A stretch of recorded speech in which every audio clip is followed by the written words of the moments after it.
예, 예수께서 베드로와 야고보와 요한을 데리고 따로 높은 산에 올라가셨더니 그들 앞에서 변형되사 그 옷이 강치가 나며 세상에서 빨래하는 자가 그렇게 희귀할 수 없을 만큼 매우 희어졌더라. 아멘. 네, 오늘 변화산의 영광과 제자, 오늘 산인데요. 정확한 산은 모르지만 이게 예수님의 변화에 대해서 변화산이거든요. 예수님이 제자 3명을 데리고 갑니다. 베드로와 야고보와 요한 이 3명 제자를 데리고 산에, 그래서 변화산이라고 합니다. 어떻게 변해요? 예수님은 하나님의 아들이요 참신이거든요. 그래서 신성이 있습니다. 그 하나님의 신성의 영광으로 확 바뀌어버려요. 그렇게 확 바뀌어버려요. 다른 말로 예수님은 인간의 몸 인성으로 오셨기 때문에 육체 안에 그 신성을 제한하셨습니다. 그 신성이 있으면 십자가 고난 당할 때 그냥 편하게 할 수 있죠. 그러나 예수님은 그 신성을 육체 안에 제한시키고 인간의 몸으로 온갖 고통과 아픔을 다 경험했습니다. 근데요, 예수님께서 오늘 이 3명의 제자 이 산에 데리고 가서 이 변화산에서 확 바뀌어요. 신성의 영광으로 제자들에게 확 바뀌어요. 왜 그렇게 보였을까요? 왜 제자들에게요? 그것은 오늘 우리가 읽었던 2절에 엿새후라는 말과 관련이 있습니다. 다른 말로 이것은 엿새 전의 사건이 중요합니다. 그 사건이 8장 마지막 부분에 나오는 가이사랴 빌립보에 있었던 일입니다. 여러분, 가이사랴 빌립보, 제가 지난주도 설교했지만 성경은요 단어 하나가 너무 중요하고요, 이 문맥 하나하나가 너무너무 중요하거든요. 이 가이사랴 빌립보 도시인데요, 이름이 너무 중요해요. 그냥 이름이 아니라 이 이름은 로마 황제의 이름이 들어갔고 유대 왕의 이름이 들어간, 이름부터서 아우라가 확 풍기는 어마어마한 도시였습니다. 유대 왕 헤롯 빌립이 이 로마 황제에게 점수를 따르고 저 북쪽의 헬몬산 근처 아주 자연 좋은 곳에 도시를 짓습니다. 여러분, 이스라엘은 강야가 많아요. 강야는 눈이 없죠. 이스라엘에서는 눈을 볼 수가 없어요. 유일하게 볼 수 있는 데가 저 북쪽에 있는 헬몬산. 그 헬몬산은 눈으로 덮여 있기에 그곳에서는 유일하게 눈을 볼 수 있습니다. 그 헬몬산 주변에는요, 이 헬몬산에 눈이 녹아서 아주 깨끗한 맑은 시내가 있고 초목이 있어서 경치가 자연이 아주 좋습니다. 바로 그곳에 이 유대왕 빌립이 점수를 따기 위해 그곳에 큰 도시를 지으면서 어떤 이름요? 로마 황제 이름을 넣고 또 로마 황제 가이사 이름을 넣고 또 자기 이름 빌립을 넣고, 그래서 가이사랴 빌립보 대도시를 건설합니다. 로마 황제가 돼가고 유대왕 이름이 돼가고 얼마나 그 도시가 아름답고 얼마나 화려했겠어요. 제가 이게 사진을 보니까 마치 어떤 건물을 이렇게 바위 안에 가득히 짓는 것 같았어요. 정말 화려한, 정말 자연이 좋은. 그러면 그곳에 사는 도시 사람들은 얼마나 화려한 삶을 살았겠어요? 자, 이제 사건이 벌어집니다. 예수님께서 제자들과 함께 그 북쪽에 어디예요? 가이사랴 빌립보를 갑니다. 그러면서 제자들에게 물어요. 야, 너희들 이 화려한 도시에 사는 사람들이 나를 과연 어떻게 보고 있니? 제자들이 답을 합니다. 예수님으로 보지 않는데요. 이겁니다. 예수님을 참 하나님의 아들, 참신으로 보지 않는다는 거예요. 그럴 수밖에 없죠. 화려한 이 황제의 도시에 사는 사람들이 누더기 꼴을 하고 다니는 예수님을 딱 그 수준으로 볼 수밖에 없는 거죠. 뭔가 있는 누더기 도사 같은데 잘 봐봤자 대단한 선지자였던 엘리야나 세례 요한으로 봅니다. 아니면 그냥 선지자로 봅니다. 그래서 엘리야로 봅니다. 세례 요한으로 봅니다. 아니면 그냥 선지자로 봅니다. 예수님을 예수님으로 보는 자가 한 명도 없어요. 그래서 예수님이 이제 제자들에게 물어요. 그럼 제가 아까 말했죠. 500 이후에 예수님이 또 설교를 할 때 무리들은 다 떠났지만 제자들이 뭐죠? 그럼 너희들도 떠날래 할 때 생명의 말씀이 여기 있습니다. 우리가 어떻게 떠나요? 또 마찬가지 그렇습니다. 이 화려한 도시에 사는 사람들은 예수님으로 여기는 사람이 한 명도 없는데 예수님 또 물어요. 왜 물어요? 한번 고백할까요? 제자인 너희들은, 한번 고백할까요? 제자인 너희들은. 예수님은 확인합니다. 무리들에게는 확인을 안 해요. 그러나 제자들에게는 확인을 해요. 여러분은 예수님의 제자입니다. 아멘이십니까? 그래서 묻습니다. 제자들아, 그럼 너희는 나를 어떻게 보니? 베드로가 크게 두 가지 좋은 답변을 한 적이 있는데, 아까 전에 했던 생명의 말씀이 여기 계시니 우리가 어디를 떠나겠습니까? 좋은 답변이 있고, 또 정말 유명한 답변이 있어요. 너희는 나를 어떻게 보니 할 때 베드로가 그 유명한 답변을 합니다. 주는 그리스도시요 살아계신 하나님의 아들이십니다. 이거 너무 중요하니까 우리 한번 고백할까요? 주는 그리스도시요 살아계신 하나님의 아들이십니다. 놀라운 고백을 하죠. 예수님께서 귀하다고 말을 합니다. 너의 그 대답은 100점짜리를 뛰어넘는 엄청난 신앙의 고백이다 하면서 베드로의 이 답변이 너무 귀해가지고 예수님은 두 가지 큰 말씀을 해요. 그 첫 번째 고백은 이건 너무 중요합니다. 베드로야, 네가 했던 너의 고백, 주는 그리스도시요 살아계신 하나님의 아들이십니다. 너의 그 고백 위에 뭘 세운다고요? 내 교회를 세우겠다. 그 첫 번째 말이에요. 너의 그 고백 위에 내 교회를 세우겠다. 그래서 교회는 예수님이 머리고 몸입니다.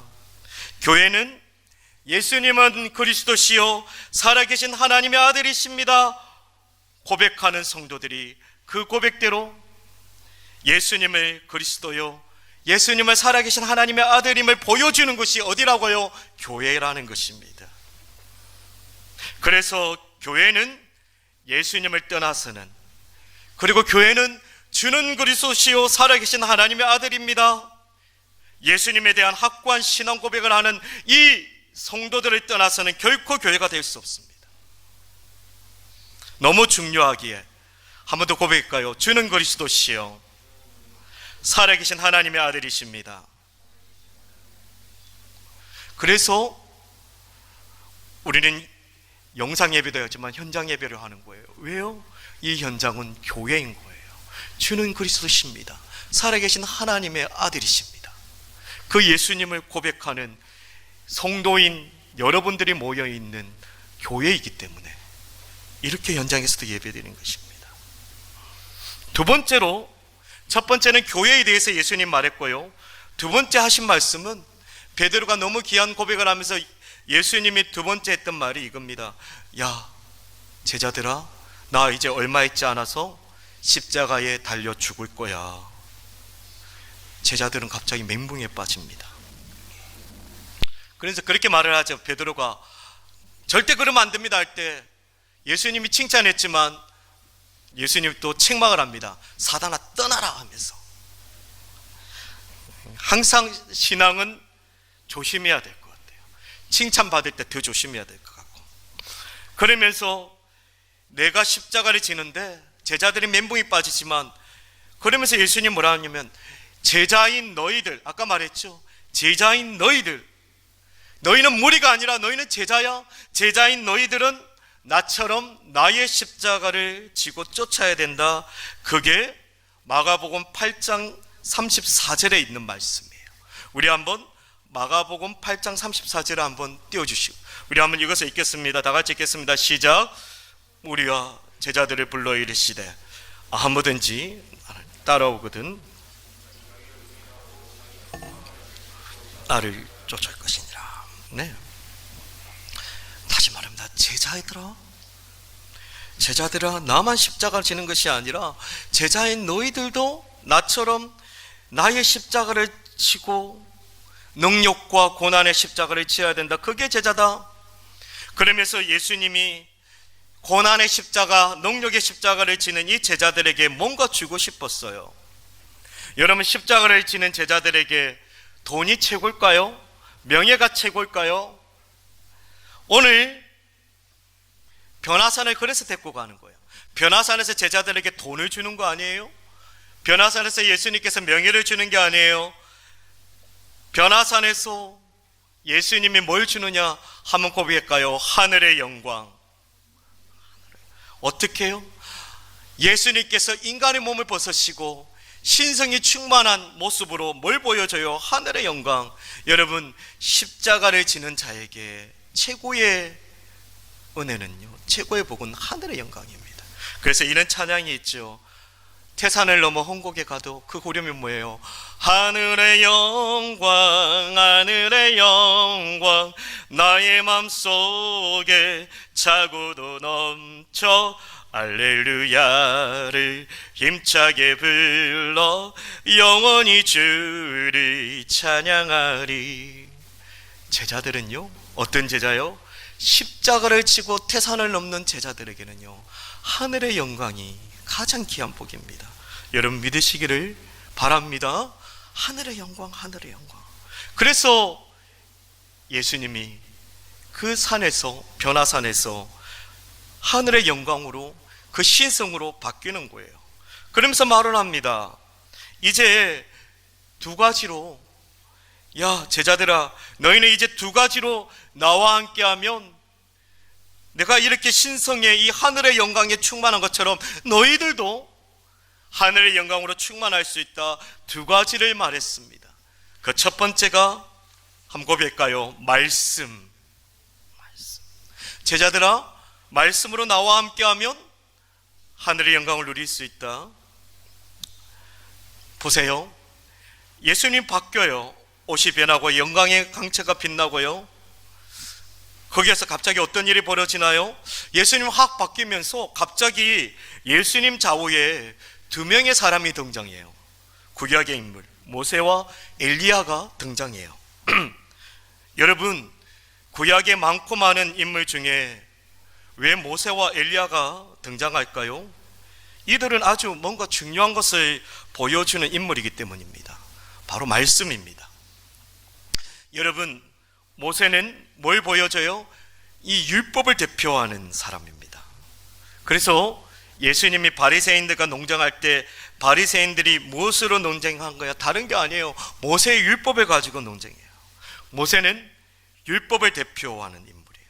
엘리야는 뭘 대표할까요? 바로 이 말씀을 선포하는, 이 말씀을 선포하는 선지자를 대표하죠. 말씀과 말씀을 선포하는 자, 이 말씀을 대표하는 두 사람이 누구 곁에 있어요? 예수님 곁에 있어요. 이건 무엇을 보여주는 사인입니다. 바로 이겁니다. 바로 이분 예수님이 모세가 증거했던 율법이고 엘리야가 말씀으로 선포했던 말씀의 성취자임을 보여주는 것입니다. 다른 말로 요한복음의 말씀처럼 예수님이 바로 말씀이 육신이 되어 오신 율법의 완성이라는 것입니다. 그것을 보여주기에 곧바로 어떤 일이 벌어지죠? 모세와 엘리야는 금방 사라집니다. 무슨 뜻이에요? 율법의 완성이신 예수님이 오셨기에 우리는 필요 없다는 것입니다. 이제 율법 외에 더 이상 드러낼 율법이 없고 예수님 외에 증거할 분이 더 없다는 것입니다. 여러분, 이단이 왜 문제예요? 이제는 예수님 말고는 율법이 없는데 더 율법을 만들어요. 말씀을 더 만들어요. 예수님 외에 드러낼 게 없는데 이단들은 예수님 말고 또 드러내요. 여러분, 이게 중요합니다. 그래야 신천지에 안 빠져요. 그래야 하나님의 교회 안 빠져요. 안 빠지는 건 뭘까요? 충분하다는 것입니다. 한번 고백할까요? 예수님의 말씀으로 충분합니다. 아멘이죠? 그래서 이것을 더 확인시키기 위해 이 엘리야가 모세가 떠나고 바로 하늘에서 직접 이 예수님이 율법의 완성임을 하늘에서 선포합니다. 그게 7절에 나와 있어요. 마가복음 9장 7절에 나와 있는데 우리 한번 마가복음 9장 7절을 다 같이 봉독하도록 하겠습니다. 다 같이 봉독하겠습니다. 시작. 마침 구름이 와서 저희를 덮으며 구름 속에서 소리가 나되 이는 내 사랑하는 아들이니 너희는 저의 말을 들으라 하는지다. 뭐예요? 이 예수 그리스도가 율법의 완성인 내 사랑하는 아들이다. 그래서 뭐예요? 너희는 누구의 말을 들으라? 너희는 누구의 말을 들으라? 예수의 말을 들으라. 다시 말합니다. 예수님은 율법의 완성이기에 우리는 예수님 말씀을 들어야 되는 거예요. 이단처럼 다른 말씀 들은 거 아니에요. 다른 복음 있는 게 아니에요. 오직 예수. 여러분, 왜 우리가 예수의 말을 들어야 됩니까? 제자이기 때문입니다. 제자는 마땅히 율법의 완성이신 참 진리의 말씀이신 예수의 말씀을 들어야 하는 존재입니다. 여러분, 이게 중요해요. 제가 아까 전에 찬양하기 전에 말했죠. 제자는 현상을 붙들고 기적을 붙드는 자가 아니라 말씀을 붙드는 자라는 것입니다. 지난주에 살펴봤잖아요. 제자들이 물고기 2마리, 보리떡 5개로 5,000명을 먹이고 12강조를 남긴 오병이어의 그 놀라운 기적을 보면서 엄청난 영적 기여에 도취했을 적에 예수님 뭐라고 했나요? 속히 떠나라! 가! 이 말은 뭐예요? 너희는 제자야. 너희는 오병이어의 기적을 붙잡는 자가 아니라, 나를 임금 삼으려고 하는 현상을 붙잡는 자가 아니라 속히 떠나라는 나의 말씀. 함께 따라합시다. 예수님의 말씀. 제자는 예수님을 붙잡는 자야. 속히 떠나라는 나의 이 예수의 말씀을 붙잡고 떠나. 그래서 어떻게 해요? 제자들이 기적을 붙잡나요? 현상을 붙잡나요? 아니에요. 지난주 살펴봤잖아요. 오직 예수님을 붙잡고 어떻게 해요? 그 거친 풍랑의 사투를 부리면서 끝까지 무엇으로요?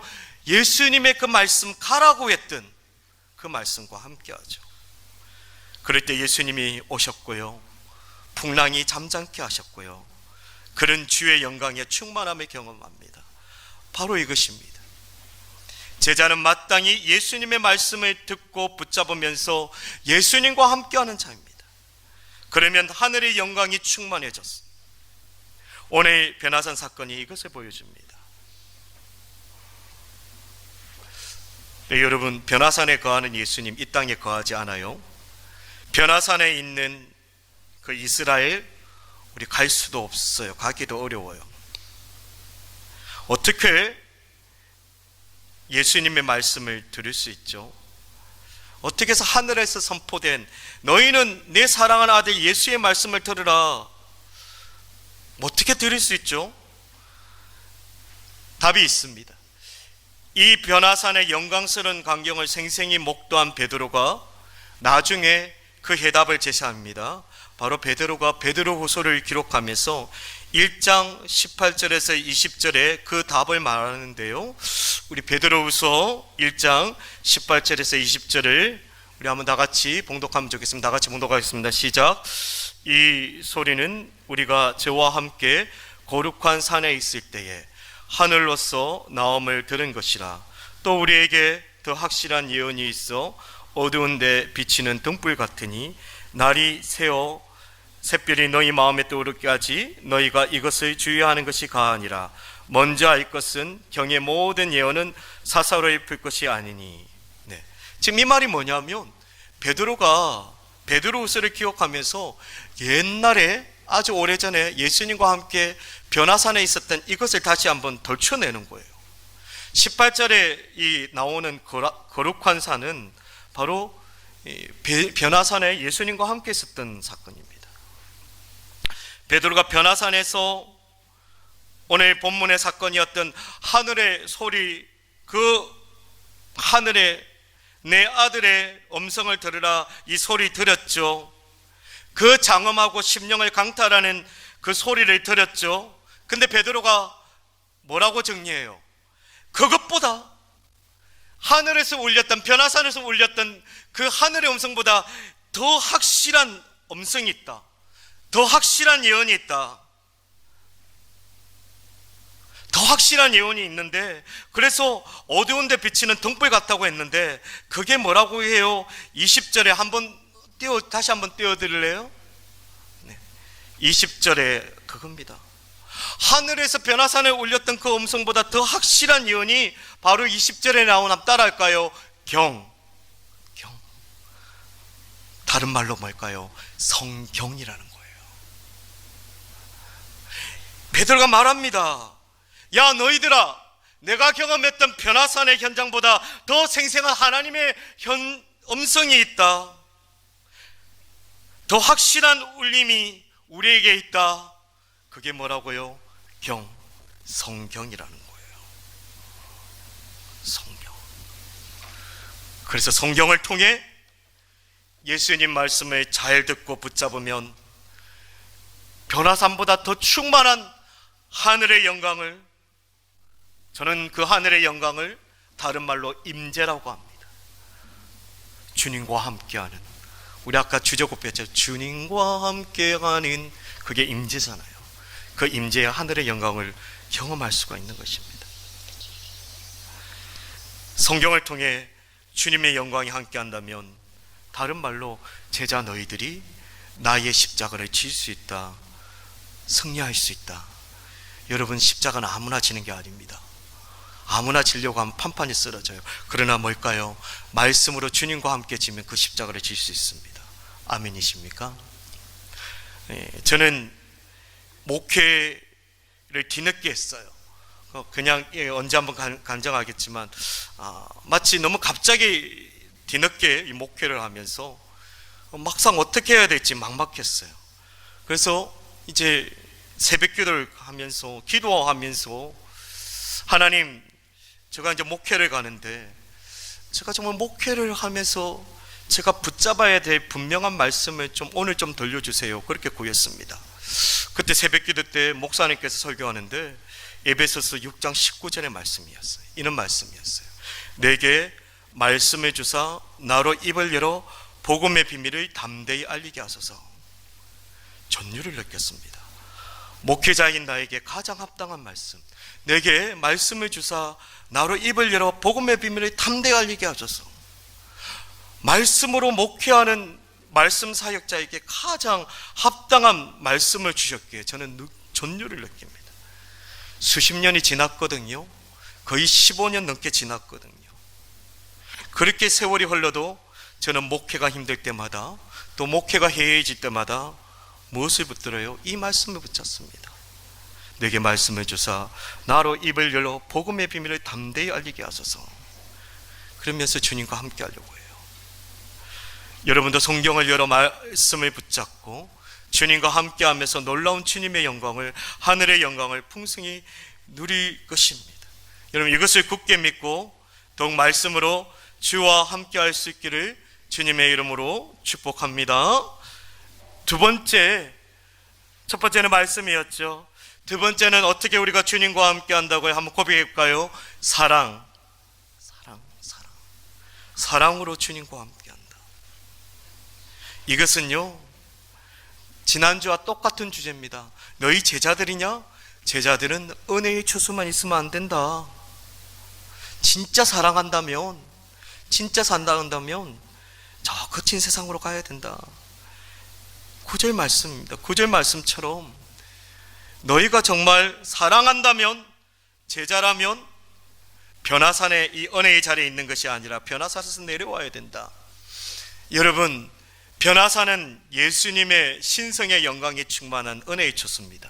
근데 변화산 그 밑에는, 예수님이 거류고 있을 적에 변화산 밑에는 어떤 일이 벌어져요? 귀신 들린 아이가 그 아버지가 이 아이를 고치려고 제자들에게 왔는데 9명의 제자들이 감당할 수가 없어요. 이 귀신 때문에.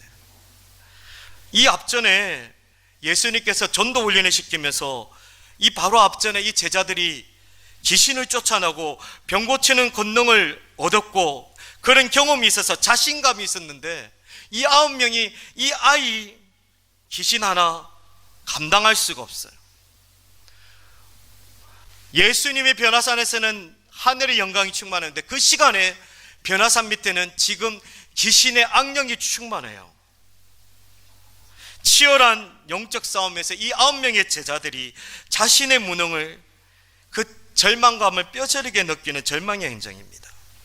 다시 말하죠,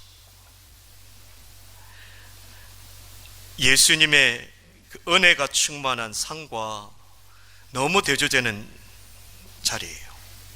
근데 그거 아셔야 돼요. 예수님의 관심은 하늘의 영광이 충만한 변화산이 아니라 예수님의 관심은 저 귀신 악령이 충만한 세상입니다. 우리 한번 고백할까요? 예수님의 관심은 세상입니다. 네. 너희는 땅 거꾸로 가서 내 증인이 되라. 가서 제자 삼고. 예수님의 관심은요, 땅 끝입니다. 세상입니다. 변화산 밑입니다. 지난주 말씀했죠. 제자는 오병이어의 은혜의 초소만 있는 것이 아니라 뭐라 말했습니까? 소돔과 고모라보다 더 죄가 많다고 저주했던 그 가브나움, 그 인접한 건너편 벳세다로 가야 하는 존재라고. 제자는 오병이어의 은혜 받고 이 변화산의 하늘의 영광을 체험하고 그게 멈추는 자가 아니라 어떻게 해요? 죄 많고 문제투성이고 절망하는 세상 속으로 가야 하는 존재다. 바로 그 세상 속에 은혜를 펼치고 하늘의 영광을 충만케 하는 자들이다. 근데 그렇게 대답을 잘했던 베드로가 그 예수님의 마음도 모르고 엉뚱한 땡깡을 부려요. 바로 그 변화산의 그 은혜의 영광에 취해가지고 예수님에게 땡깡 부리면서 엉뚱한 말을 해요. 예수님, 여기 너무 좋아요. 우리 집 지으면 좋겠어요. 우리 예수님을 위한 집, 모세를 위해서, 엘리야를 위해서 우리 집 초막 셋을 지으면 좋겠어요. 뭘까요? 떠나기 싫다는 거예요. 여기 집 지면서 첫날 만날 여기 있으면 좋겠어요. 근데 오늘 말씀을 봐요. 주는 그리스도시요 살아계신 하나님의 아들이십니다 할 때는 그렇게 예수님께서 기뻐하며 반응했는데, 이 베드로의 이 말에는 오늘 말씀 보면 예수님의 어떤 반응도 없어요. 뭐예요? 대꾸할 가치도 없는 얘기라는 거죠. 무엇이에요? 제자는 이곳에 있는 존재가 아니라 바로 산 밑에 귀신 걸려 다 죽어가는 아이 같은 문제투성이, 절망투성이, 그 땅끝으로 가는 게 제자라는 것입니다. 근데 이게 핵심입니다. 땅끝. 오늘 예배드리기 전에 방송 음악으로 강야가 나와요. 그 강야 어떻게 갈 수 있어요? 그 세상, 그 악령이 충만한 그 귀신이 판판이 춤추는 그곳, 어떻게 그곳을 향하면서 그것을 품을 수 있을까? 그것은 사랑이 없으면 절대로 할 수 없습니다. 품는 건 사랑이에요. 오늘 어버이 주일이죠. 부모님, 특별히 어머니, 우리보다 잘난 거 없어요. 어머니 대단하지만요, 우리처럼 지혜가 있고 우리처럼 힘이 있고 똑똑하고, 근데 어머니는 우리보다 훨씬 잘하는 거 있어요. 이 세상의 모든 권세자보다 잘하는 게 있어요. 어머니는요, 그건 품는 것입니다. 그 품는 거는요, 사랑이 없으면 절대로 안 됩니다. 그죠, 집사님? 품는 거 없습니다. 마찬가지예요. 은혜의 자리에 있고 싶죠. 그러나 이 산 밑에 그 귀신의 악령이 충만한 그 저주의 땅 같은 것, 그 품기 싫은 거 품는 거는 바로 사랑이 있어야 돼요. 주님의 사랑. 예수님은 너희가 나의 십자가를 지는 제자라면 나의 사랑으로 내려가서 품으라는 것이에요.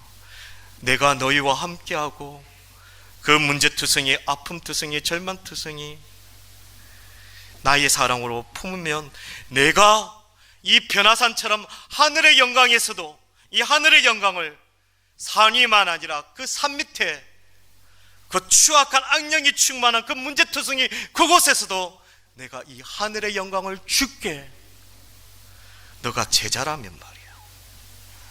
예수님은 산 위에 영광을 주기보다 문제투성이 이 산 밑에 세상 속에 하늘의 영광을 주기를 원합니다.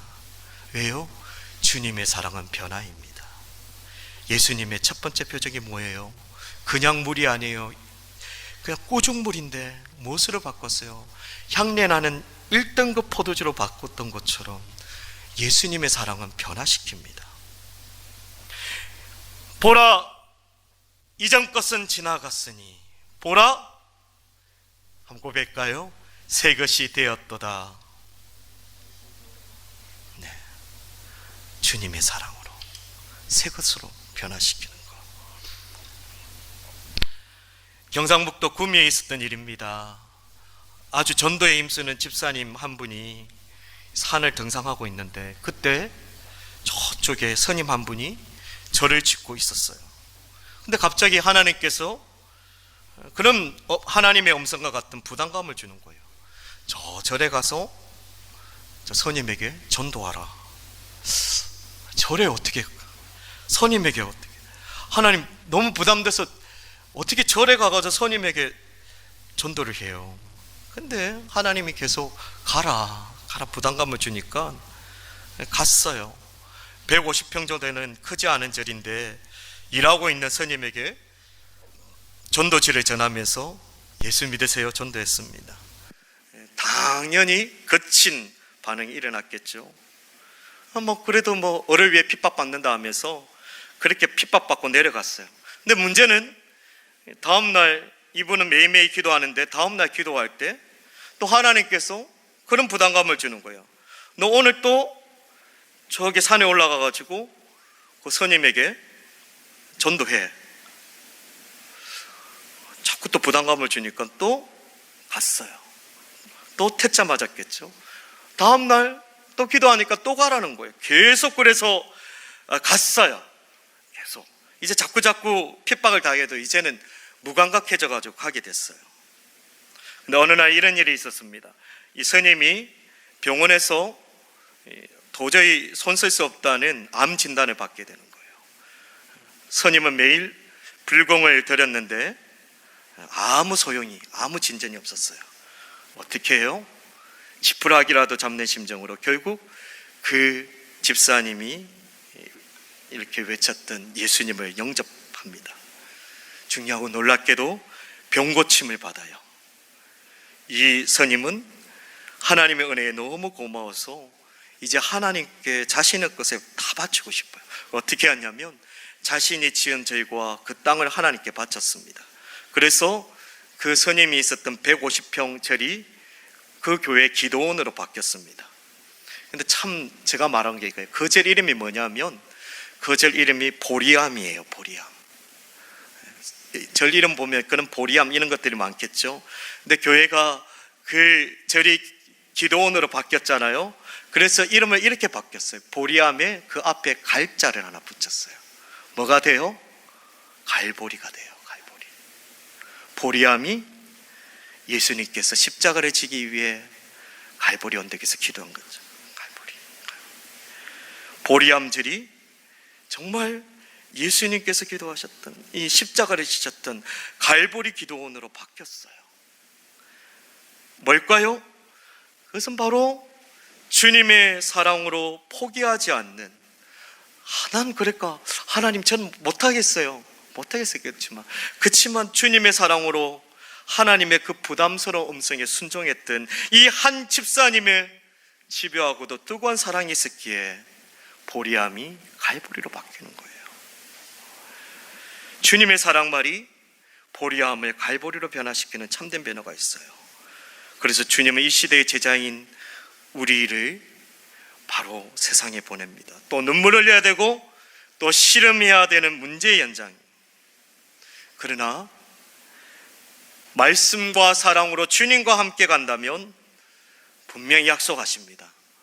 내가 하늘의 영광으로 책임질게, 변화시킬게, 세임줄게. 여러분, 말씀과 사랑으로 주님과 함께하면 분명히 하늘의 영광으로 세임 주실 줄 믿습니다. 여러분 이것을 믿고 삶의 문제가 있는 곳에, 또 제가 듣기로는 곧 개강한다고, 맞죠? 그죠? 뭐 그렇다고 하더라고요. 개강하면 여러분 또 캠퍼스의 현장을 갈 거예요. 또 직장의 현장이 있을 거예요. 여러분 그런 삶의 현장에 무엇으로요? 여러분 제자입니다. 한번 고백할까요? 나는 제자입니다. 어떤 제자요?